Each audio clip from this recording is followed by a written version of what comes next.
Rachel picked up the phone. It was her best friend Emma. She said in an exciting voice, "When are you guys coming?" Emma replied from the other side. "I just called Simi. I think we'll get there by 8. Rachel was super excited. After all, they waited a long time for this sleepover. Her parents were out of town. Hence, she invited her 2 best friends to stay the night at her house. Rachel even bought some beers and hid them under her bed last night. Upon hearing the girls were on their way, she took them out and put them in the freezer. They were going to have some fun tonight. Rachel started to arrange her bedroom. And after getting ready for their night party, Rachel came to the living room and sat down on the couch. She waited for 10 or 15 minutes, and then finally the doorbell rang. As she opened the door, Simi and Emma saw her standing at the doorstep with joyful faces. Emma hugged Richa, and then she said, "Let's get this party started."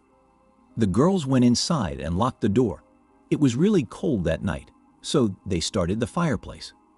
The thought of being all by themselves in an empty house gave them all an adrenaline rush. They started to drink some beer and put on some music on the speaker. The party was going well, and all 3 of them started to feel a little drunk. Suddenly, Emma said, "You guys believe in ghosts?" To which Simi replied, "What are you talking about? There's no such thing as ghosts." Richa nodded her head as if to agree, and Emma paused the music and sat near the fireplace. She kept looking at the fireplace for a few seconds, and then said, "There's a way we can summon a ghost, you know. But I don't know if you guys are brave enough to do that," and started to laugh mockingly. Both Simi and Richa felt a bit insulted by Emma's joke. Richa said in a firm voice, "Of course we are brave enough. Let's do this." Emma replied in a low voice, "Have you heard of the ritual Bloody Mary?" Richa and Simi looked at each other with a blank face. Simi then said, "What's that?" Without taking your eyes from the burning flame of the woods inside the fire, Emma said in a spooky voice, "Bloody Mary is an urban legend. People say, if you stand in front of a mirror with a candle in your hand and say Bloody Mary 3 times, you will see this horrible-looking woman in the mirror smiling at you. You guys want to try it?" Richa got scared hearing this story, but she tried to put on a brave face in front of her friends. She didn't want them to think of her as a coward. Simi said, "Yeah, let's do it. I'll go first, but I don't think anything's going to happen." Emma got up and switched the light in the living room. There was a big mirror on the wall in the living room. Richa lit a candle and handed it to Simi. They were all a bit tense. The entire house was in the dark with the only light coming from the candle in Simi's hand. The chilly wind going outside made the ambience even scarier. Simi stood in front of the mirror while Richa and Emma stood right beside her. Emma said in a low voice, "Now, say Bloody Mary 3 times if you dare." Simi looked in the big oval mirror. She could see her tense face and the back of the living room area in the mirror reflection. She paused for a few seconds and then said it in a low voice, "Bloody Mary, Bloody Mary, Bloody Mary." As soon as she finished uttering those words, the big glass window in the living room banged open, making a loud noise. A gush of cold wind came from the room and put out the only light in the house, which was the candle in Simi's hand. And that's when they heard the spine-chilling scream of a woman. Emma rushed to the switch to turn on the lights. Richa was standing with her hands covering her face in fear. Simi was seen sobbing, sitting on the floor. Emma said in a panicked voice, "You guys hear that?" All of their faces turned pale. Richa responded in a terrified voice, "Who was that? Who was that? Honestly, guys, is this a prank you're trying to pull on us?" Simi got up and said, "Do you guys see the mirror after I said her name?" They all slowly peeked into the mirror, thinking they might see a woman's bloody face, just as the legend says. But there was nothing except the reflection. Emma laughed in relief and said, "We might have just imagined the scream. I mean, this was just a story. Honestly, I was just trying to scare you guys. I knew this wasn't real." But before she could finish her words, Richa screamed in terror and Simi fainted on the floor. Confused with their reaction, Emma looked to Richa and saw her white, bloodless face staring at her. Emma realized Richa was looking behind her. She slowly turned back, and what she saw made her heart drop to her stomach. The corridor towards the main door lay behind her, and at the end of the corridor she saw a woman. A woman with a terrifyingly bloody face was looking at them. Blood was dripping from her eyes and her nostrils. The woman was wearing a white sleeping gown. Her hands were filled with blood too. She had huge white eyes with a tiny black pupil dot inside them. The woman then smiled horrifyingly. Her smile was spread from one ear to the other. She said in a demonic voice, "You called for me. Now here I am. I must take one of you. Who will it be?" And started to laugh hysterically. Emma and Richa felt her laugh didn't even belong to this world. She was utter evil from outside and inside. They both screamed in fear and started to run upstairs. Richa ran to her room and Emma followed her. But as soon as they got inside, they locked the door. They heard a loud bang on the door, as if the woman was going to break it down. Richa broke down in tears, sitting in the corner. Emma couldn't keep her mind straight and out of fear. She jumped from her bedroom window to get out. The next morning, cops were flooding all over Richa's house, all while she sat with her parents and sobbed continuously. Simi was admitted into the hospital for being unconscious for over 24 hours. Emma hurt her back and broke her leg after jumping onto the hard ground. And to this day, none of them know if what they saw that night was the ghost of Bloody Mary or something just made up in their drunken imagination.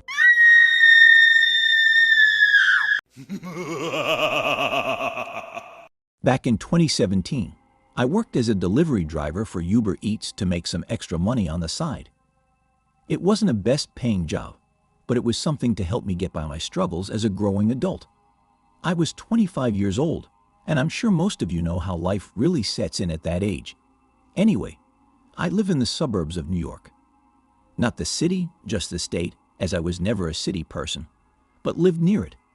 Throughout my life, I've always been more of a quiet person, which is why I really like the suburban areas. One night, I was doing some late-night delivery orders to keep the income flowing when there had been an incoming weather report. The snow had been falling pretty hard, and the winds were measuring well over 50 kilometers, and that a blizzard was on its way. That being said, I still wanted to do a few more orders for the night. Luckily, I had received one order from someone on the other side of town. It wasn't too far, but this person barely met the delivery radius. I was annoyed because of the distance, but I realized it was another tip. I bit my lip and drove to the restaurant and to the given address. All the while, the falling snow began to come down fast, and the winds were starting to pick up. On top of that, the snow on the sidewalks were already starting to pile up, so I knew I had to get there in time. I arrive at the destination, and there's this man standing outside of his terrace house wearing several layers of clothing. Just by looking at him, he did not seem like a pleasant type of man. It was one of those men that screamed stranger danger. He comes up to my car, and I proceed to hand him his food when he begins to ask for some money. I ask him what it was for, to which he then says that his car had been out of gas. Okay, so I wasn't sure why that was my problem, but being nice and not wanting to piss him off, I hand him a $10 bill and wished him luck. He looked down at the money and then looked back at me with a blank expression as if he wanted more. He then said that it wasn't enough and that I could at least do $50. I told him that was all I had, but that maybe someone else could help him. The look on his face that day is something that will never leave me. It was a look of hatred and anger, as if I were his sworn enemy. I then tell him to enjoy and drove off away from the building. Doing that, however, was probably the most stupidest decision of my life. I hear two loud bangs echo through the streets along with something hitting my back tire. It didn't take me long to realize that these bangs were actually gunshots. Suddenly, my car swerves from left to right, and the ice didn't make it any better. Eventually, I managed to get a hold of the wheel and drive back with my back tire making this awful noise. However, I was afraid of what might happen if I stopped my car in case he was following me somehow. Thankfully, I had gotten home safely just in time and didn't once look back. Police were called and I reported the incident to Uber, but nothing ever became of it. After all, this did happen in the Bronx, which isn't the safest place in the city. I guess I learned my lesson not to assume that everything I do is safe when in reality it isn't.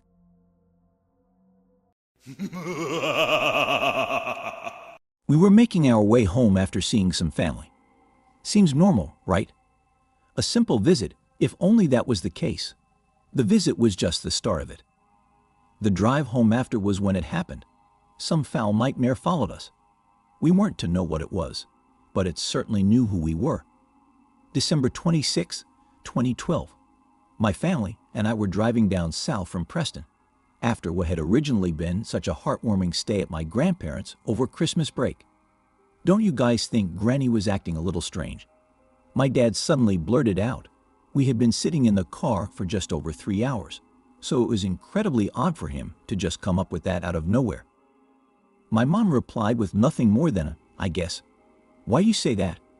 Her voice perked up out of curiosity, looking intensely into my dad's eyes, almost trying to find an answer in his pupils. No, it was just that he paused for a moment, hesitating, choosing his words carefully. It's just what she said to me. It was a bit weird, and it kind of put me off driving home. His face looked grimaced, contorted into a stern look, his eyes glaring at the road ahead. It was incredibly dark outside, and there was little to see apart from the wasteland of road and the old lamppost every now and then. Though slightly on edge myself now, I still leaned in to find out more what my gran had said to my father. Well, go on then, Harry. You may as well tell me. And it can't be that bad considering she's just a sweet old lady. My dad, Harry, didn't even blink. His mouth simply quivered momentarily until finally he spoke. It was the night before we left. You and George were upstairs getting him ready for bed, and I was still in the chair asleep. When I stood up to come join you two, Grandma walked in with this wicked-looking grin on her face, directing it heavily towards me. I tried telling her that I was going to bed, but her grin bewitched me, so I sat down, thinking she would tell me what was up, but she just stood there, glaring at me with a goddamn smile. I hated it, but my body wouldn't move. I mean, I take it my nerves were frozen out of panic, but nothing prepared for me from when she suddenly stopped smiling, opened her mouth, and in this low growl of a voice spoke the words, "Watch the roads tomorrow, Harry. I hear that most crashes happen late at night. What a shame it would be for your lovely wife and son to die as a result of one. Death is such a confusing concept, isn't it, Harry? I wish we could all experience it, just to know what the other side is like, or at least for the rest of you." I sat there, trembling in terror at her abrupt finish, leaving the both of us in pure silence. I was so unbelievably petrified. I didn't know how to react. I left as soon as I could, her evil grin seeming to follow me upstairs. My heart was so tightly clasped at the hands of fright that I had to sit back and stop myself from collapsing between the two front seats my parents were in. My mom, on the other hand, looked pale as death. Her humorous laughter had suddenly evaporated, and what was left didn't seem to match her usual personality at all. "Okay, Harry, don't be so silly. You know your mother wouldn't act in such a way. She has the soul of an angel. You might have been dreaming." My mom tried to calm down the atmosphere in the car, but the vacancy of meaning in her words did little to secure their bewildered mental stability, which I could practically see draining onto the floor below. It was at that moment my dad finally turned his head for a split second to try to give my mom a comforting look. That's when the lights on the road disappeared. We had been driving for several miles down a smaller road that was going to lead onto the motorway. The journey took us through miles of country, and the quality of lampposts had been gradually declining the further we drove along, until eventually we reached the point where the gradual decline became a plummet, and we were left with practically no light, aside from the faint glow of my mom's phone screen facing upwards of the seat next to her. My dad's head suddenly flicked back to the road, and he immediately switched on the high beams of the headlights, the lighting which tends to reveal certain images of reality that one normally doesn't see when in the usual light of the lampposts. Standing on the road in front of us, what's this estranged figure that didn't seem human, but instead gave off the atmosphere of danger, eeriness? And that's when all three of our eyes connected with its ominous glare. The wheels of the car twisted at a 90-degree rotational turn that threw us straight into a dirt ditch parallel to the position of which the creature stood. My dad slammed his foot down into the bridge to avoid us smashing straight into the line of trees covering the rim of the ditch, The three of us sat quietly in that ditch for several minutes. We were paralyzed with fear and could sense something walking down towards us. There was a faint rumble in the ground as bits of dirt scattered down towards us, notifying us of another presence. My dad prepared himself to launch his fist at whoever dared glance through the car window. The footsteps got closer and closer.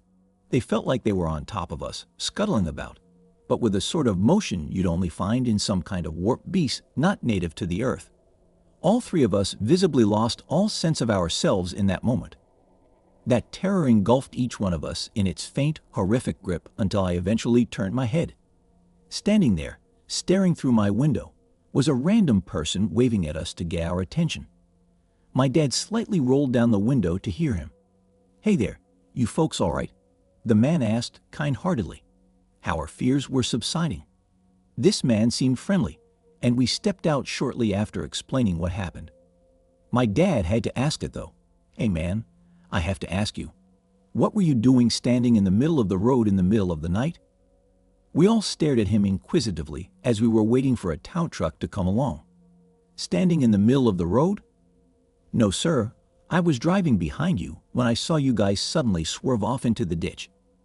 I was too focused on the crash that I never looked what was on the road before I got out to come help you." The realization hit us like a motorway of trucks. My parents looked at each other with a look of intense terror once more. They grabbed my arm and held me close. The thing or the person that caused us to swerve was still a mystery, and, to be honest, we felt far from being safe. We didn't want to stay there any longer. The tow truck came about an hour later, and the man who helped us said his goodbyes and drove off. As we sat in the tow truck whilst our car was hauled out of the ditch, all three of us were glaring back at the spot the creature once was. Granny's ominous words and horrifying figure of the creature haunted us throughout our entire journey back home.